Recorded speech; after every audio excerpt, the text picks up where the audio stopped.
Supreme court రాష్ట్రాల మీద తీవ్ర పదజాలంతో విరుచుకుపడింది. దేశం పరువు తీస్తున్నది మీరే అంటూ ఇప్పుడు సుప్రీంకోర్టు అయితే రాష్ట్రాలన్నింటినీ కూడా తిట్టిపోసింది.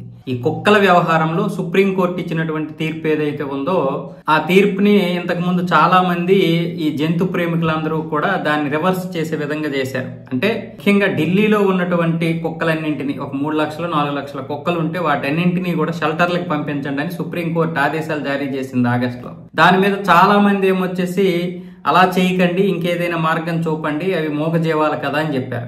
వాటిని చంపమని కూడా ఆర్డర్ చేయలేదు సుప్రీంకోర్టు. కేవలం షెల్టర్లకు పంపించండి, ఎందుకంటే వీధుల్లో ఉన్నటువంటి వాళ్ళు చాలా మంది భయపడుతున్నారు. ముఖ్యంగా చిన్నపిల్లలు కుక్క కాటులతో చనిపోతున్నారు, రేబిస్ వ్యాధితో కూడా చనిపోతున్నారు. కాబట్టి ఈ యొక్క తీర్పు ఇచ్చింది. ఇవ్వక ఒక మంచి తీర్పు ఇస్తే సుప్రీంకోర్టు ఈ జంతు ప్రేమికులు ఏమొచ్చేసి వీళ్ళ ఇంట్లో విదేశాల నుండి తీసుకొచ్చిన కుక్కలు పెంచుకుంటారు, అది కూడా 1 or 2.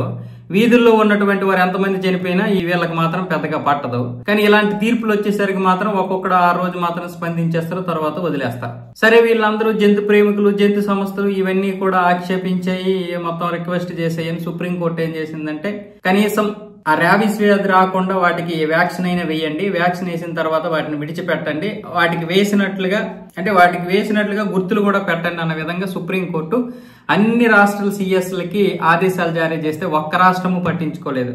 చివరికి మొన్న ఏమొచ్చేసి తెలంగాణ, పశ్చిమ బెంగాల్, ఢిల్లీ ఈ 3 రాష్ట్రాలే స్పందించి సుప్రీంకోర్టులో అఫిడవిట్లు దాఖలు చేశాయి. అది కూడా దీపావళి రోజు అవడం వల్ల అధికారికంగా అది కూడా రికార్డుల్లో నమోదు అవ్వలేదు.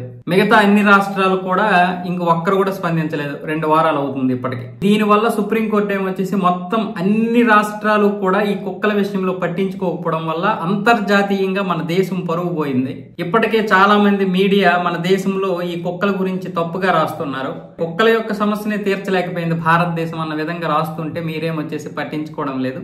ఇంత నిర్లక్ష్యంగా ఎలా వ్యవహరిస్తారు? వెంటనే మీరు అఫిడవిట్లు దాఖలు చేయడమే కాకుండా మొత్తం రాష్ట్రాల ముఖ్య కార్యదర్శులు ఎవరైతే ఉన్నారో వాళ్ళందరూ కూడా ఎందుకు ఆలస్యమైంది అనేది కూడా అఫిడవిట్లో దాఖలు చేయండి అంటూ ఇప్పుడు సుప్రీంకోర్టు అయితే ఆదేశాలు జారీ చేసింది నిన్న సోమవారం రోజు.